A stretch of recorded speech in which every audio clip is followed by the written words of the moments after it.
एक विद्वान कहता है कन्हैया अपना सर इसलिए घुमा रहा था, अपने आप घूम जा रहा था कि वो कहता था मैं तो नंद बाबा जसोदा मैया को सुख देने आया था,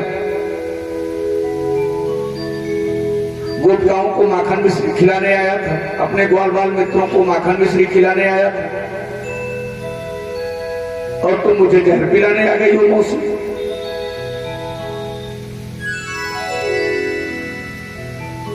दूसरा विद्वान कहता अपने त्रिगुणमयी माया के कारण वो घूम रहे थे, 6 बार इसलिए घूमे क्योंकि उस दिन इनकी छठी थी, तो 6 बार घूमे।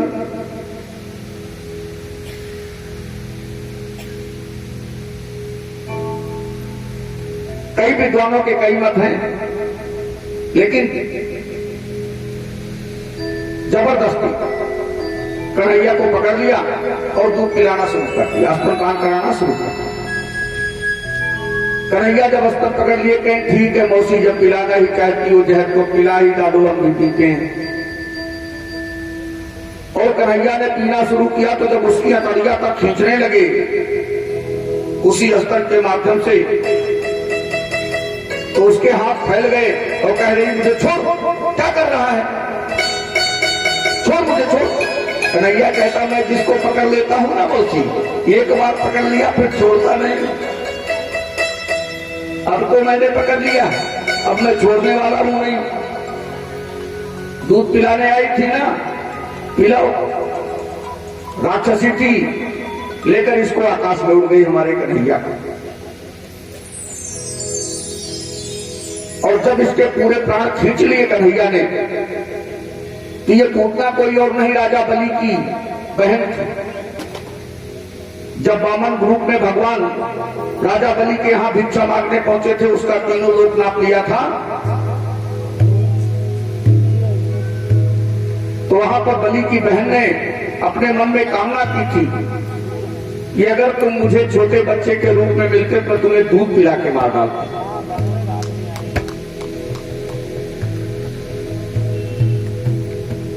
आज कन्हैया अपने भक्तों की हर आशा पूरी करते हैं। आज उसकी राक्षसी की आशा पूर्ण करने के लिए कन्हैया पूतना को बुला लिए और उसकी आशा पूर्ण कर रहे हैं कि मौसी तुम तो मुझे नहीं मार सकती क्योंकि मैं अनंत हूं, मेरा अंत ही नहीं है। ना कन्हैया का अंत है ना उसकी कथा का अंत है। हरि अनंत हरि कथा अनंता, कहीं सुनहि बहु विधि सब संता। हरि अनंत हरि कथा अनंता, कहीं सुनहि बहु विधि सब संता। हरि अनंत हरि कथा अनंता, कहीं सुनहि बहु विधि सब संता।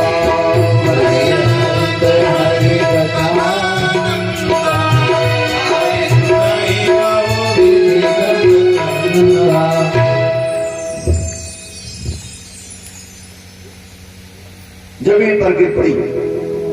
जब प्राण खींच लिए कन्हैया ने, तो कन्हैया को लेकर जमीन पर गिर पड़ी, तो कन्हैया उसके छाती पर बैठे हुए हैं और अब भी दूधे पी रहे हैं, छोड़ नहीं रहे।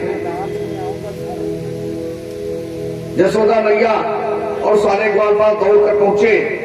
जसोदा मैया ने लल्ला को उठा लिया और कहा भगवान ने मेरे लल्ला की रक्षा कर ली। ये तो राक्षसी थी, क्योंकि उसने अपना वास्तविक रूप प्रकट कर दिया था ना मरते समय। लेकिन दूसरे लोग जो थे कहा वाह कन्हैया तुमने आज राक्षसी को भी मार डाला। इस तरह त्रिरावत, अघासुर, बकासुर तमाम राक्षसों का वध कर दिया। बचपन में हमारा कन्हैया लीला नहीं दिखाता था, नर लीला नहीं दिखाता था, वो नारायण लीला दिखाता था। वो कहता था मैं कोई साधारण बच्चा नहीं हूं यार, मैं साक्षात परम ब्रह्म हूं। मेरे हाथ पैर काम करे या ना करे, मैं काम कर रहा हूं, मैं तो चल रहा हूं। राक्षसों का वध कर रहे हैं। कंस तमाम तरह के उपाय किए, लेकिन तमाम राक्षसों को भेजा, कन्हैया को मार नहीं पाया। तो उसके एक मित्र ने उसे उपाय बताया, एक काम करो, बड़े ही साहस ढंग से कन्हैया का अंत हो जाएगा। तो कहा उपाय क्या है? तो कहा जमुना नदी में कमल के फूल है और वहां कालिदा रहता है, कालिदा है, कालिया नाग वहां रहता है, जिसके विष से उस कुंड का पानी विषैला हो गया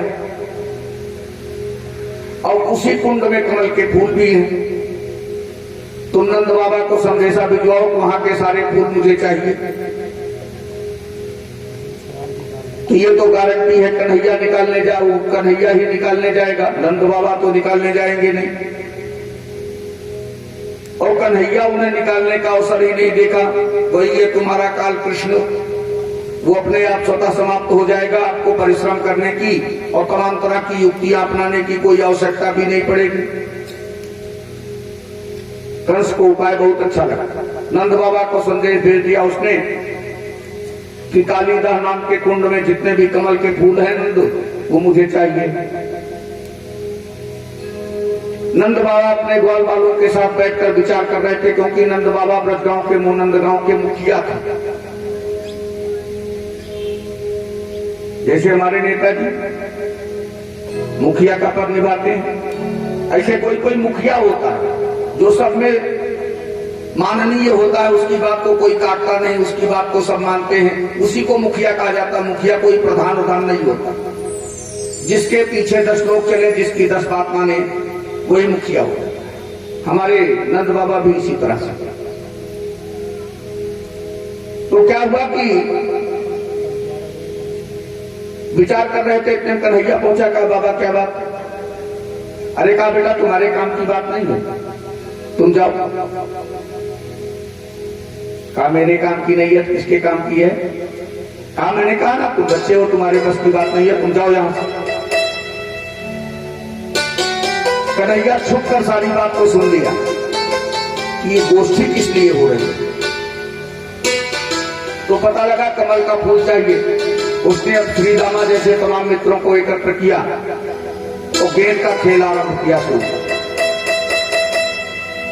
गेंद का खेल खेलना शुरू किया। गेंद फेंक कर एक फेंकते थे, दूसरा पकड़ने दौड़ता था।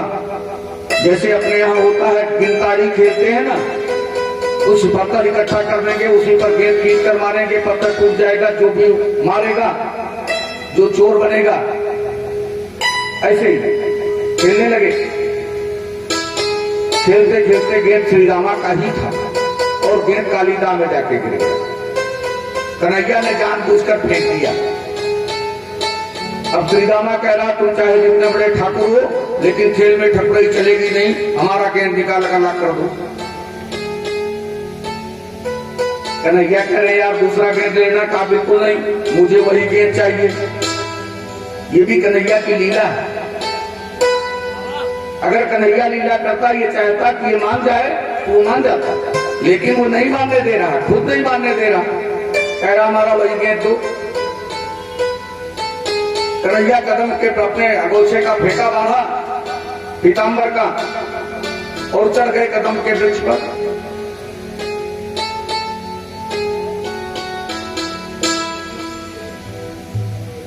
कदम के वृक्ष से याद आया कि मैंने वो कहानी चोर वाली बीच में ही छोड़ दी थी।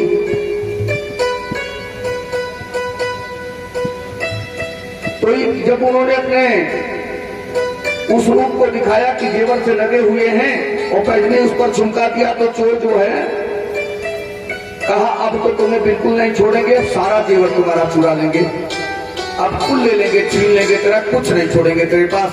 बस खट खट खट चढ़ता गया और इनको एक हाथ से पकड़े हुए लेकर नीचे उतरा। लेकिन जब नीचे लाकर कन्हैया को देखता है तो बड़े ही सुंदर हैं कन्हैया। सोच रहा कहां से क्या उतारे, जहां से जो जेवर उतार लेंगे वहीं से ये नंगे लगने लगेंगे, ये अनुपम शोभा थोड़ी बिगड़ जाएगी, क्या करें। इसी उधेड़ पुन में पड़ा रहा। तो कन्हैया का जंघा उसने अपने अखबार में भरा हुआ था कि ताकि ये भागने न पाए, चंचल बहुत है ना, भागते रहते हैं। तो समझ गया था इतने दिन बाद मिले, भागने तो दूंगा नहीं। तो वो जो जंघा पकड़े हुए था देख रहा, उसका जंघा फैलते, हाथ फैलते फैलते फैलते फैलते यूं पीछे तक हो गया। कह रहा ये क्या हो रहा? जब सर उठाकर देखा तो भगवान का बहुत बड़ा रूप खड़ा हुआ है। अब वो जो गले में हार वार पड़ा हुआ था वो पूरा तरह बन गया था, बड़ा बड़ा। कमर में करधनी वर्धनी जो बनी थी, एक आदमी के उठाए ना उठती इतनी बड़ी हो गई। जंघा इतना बड़ा हो गया कि इसके हाथ में आ ही नहीं रहा था, इसका हाथ तो पीछे तक फैल गया। तब वहां से कन्हैया कह रहे हैं, भक्तराज क्या उतार दें?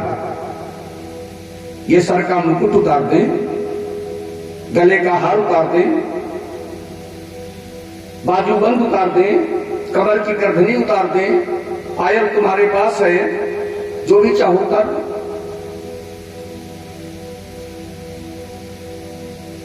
वो चोर कहता अब भी कुछ चाहिए?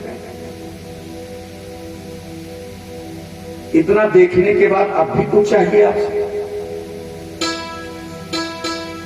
अब सिर्फ इतना ही चाहिए, उसे छोटे रूप में आकर मुझे एक बार फिर से दर्शन दे दो, उसी छोटे रूप में आ जाओ।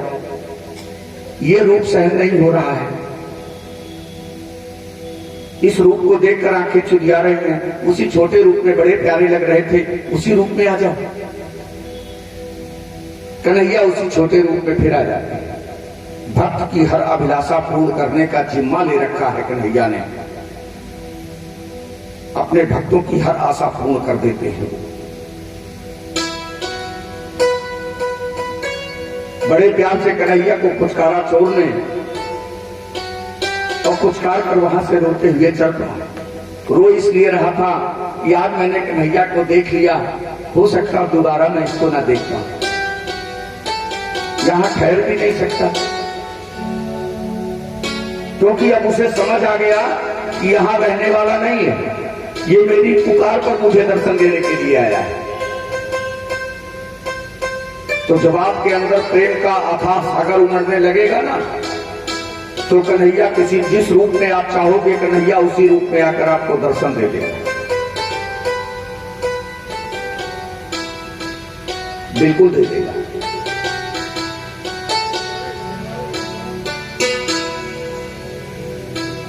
कन्हैया को पाने के लिए बस केवल प्रेम की आवश्यकता है। जितना हो सके अपने प्रेम को बढ़ाओ।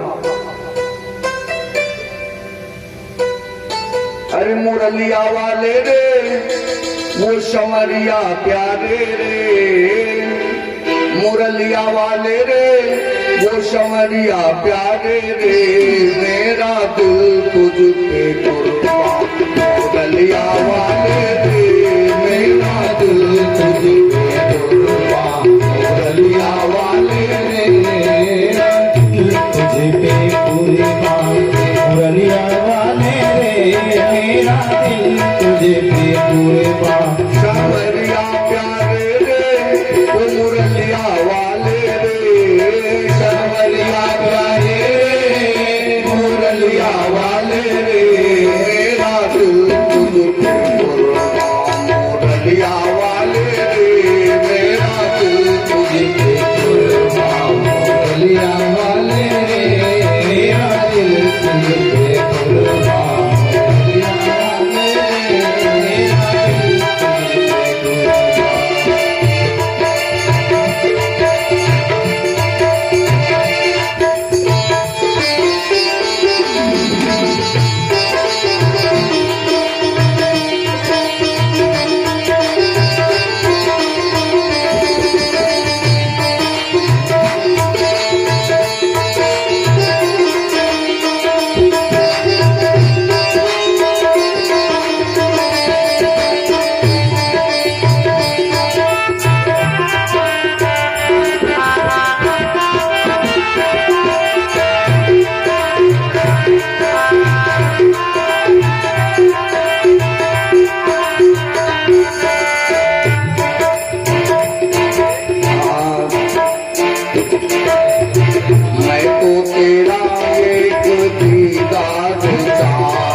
है देखी ये तस्वीर तेरी, जब से देखी है तस्वीर तेरी, तब से बदल गई है तकदीर मेरी, तब से बदल गई है तकदीर मेरी।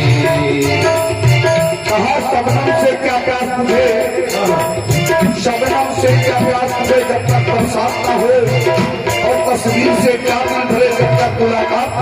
जय हो जय हो।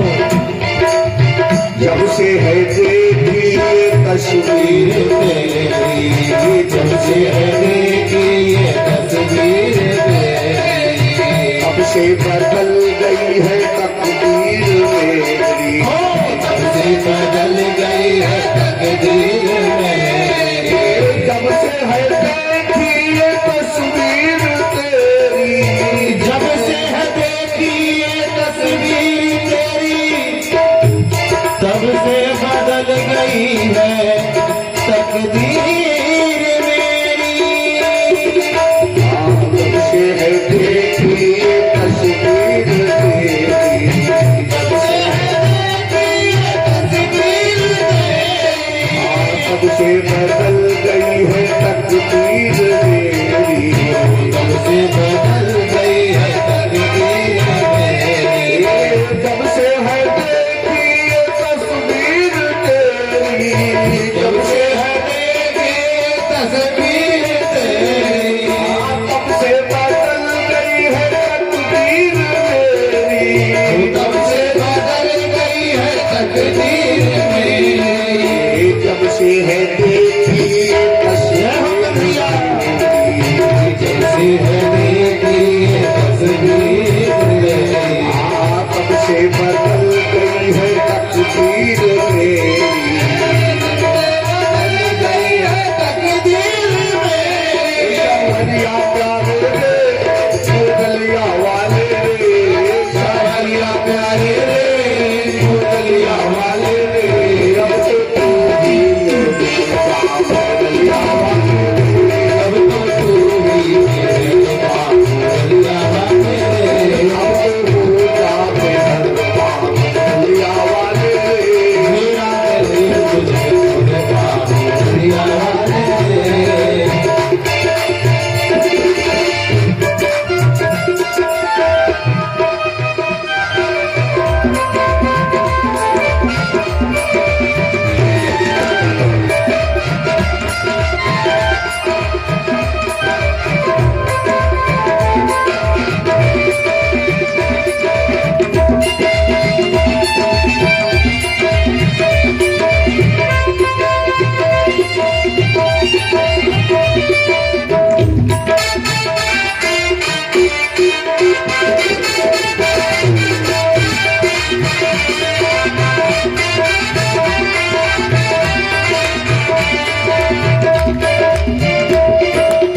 कहता है चाहे कहे कुछ, हाँ चाहे कहे कुछ भी मुझको जमाना, चाहे कहे कुछ भी मुझको जमाना, चाहे कहे मुझको कुछ भी जमाना, चाहे कहे कुछ भी मुझको जमाना। और पागल हुआ एक तेरा दीवाना, पागल हुआ एक तेरा दीवाना। मुझे जमाने की परवाह नहीं है, मुझे कम नहीं अपनी बर्बादियों का मिटाना है, तो शौक से तुम मिटा दो, लेकिन मिटाने के पहले जरा सोच लेना, मिटाकर तुम ही को बनाना पड़ेगा। चाहे कहे मुझको कुछ भी जमाना, चाहे कहे मुझको मुझको जमाना। पागल हुआ एक तेरा दीवाना, पागल हुआ एक तेरा दीवाना। चाहे कहे मुझको कुछ भी जमाना, चाहे कहे कुछ भी मुझको जमाना। पागल हुआ एक तेरा दीवाना।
कदम के वृक्ष पर चढ़ जाते हैं। एक बार बोलो वृंदावन बिहारी लाल की जय हो। कदम के वृक्ष पर चढ़ जाते हैं और वहां से कालिदास में छलांग लगाते हैं।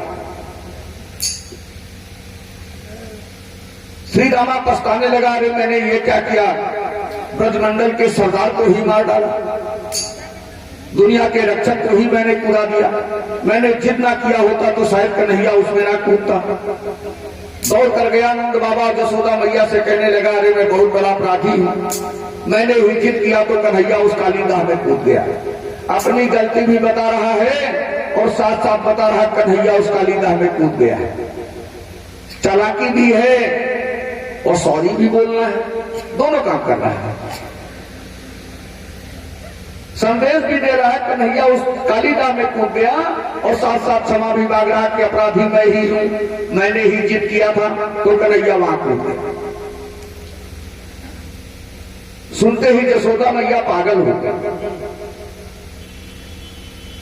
जसोदा मैया, बलराम, नंद बाबा, ब्रज के गांव के सारे लोग सब दौड़ते हुए आके नदी किनारे पहुंच गए, जमुना के किनारे, और देखते हैं तो जसोदा मैया तो कूदने को तैयार हो गई। जब मेरा बच्चा ही नहीं रहा तो मैं रहकर ही क्या करूंगी, अब तो मेरा मर जाना ही ठीक है। जब कूदने को तैयार हो गई तो बताऊ जी समझाते हैं जसोदा मैया कि खलवीर जिन्होंने चीर दिए और लाखों लीलाएं धारी हैं, लाखों लीलाएं धारी हैं, लाखों लीलाएं धारी हैं, लाखों लीलाएं धारी हैं।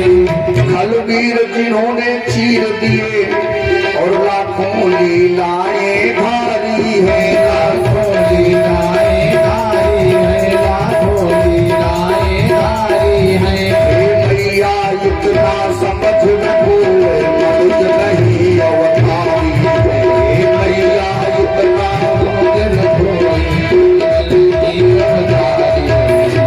अवतारी है। वो कोई साधारण बच्चा नहीं है जो कूद गया और मर जाएगा, आप उसके लिए कूदने जा रही हो। अरे क्या तुमको ऐसा लगता है कि मोहन मारे जाएंगे, मोहन मारे जाएंगे, मोहन मारे जाएंगे। क्या तुम्हें क्या लग रहा है वो कूद गए मर जाएंगे? ऐसा नहीं होगा मां।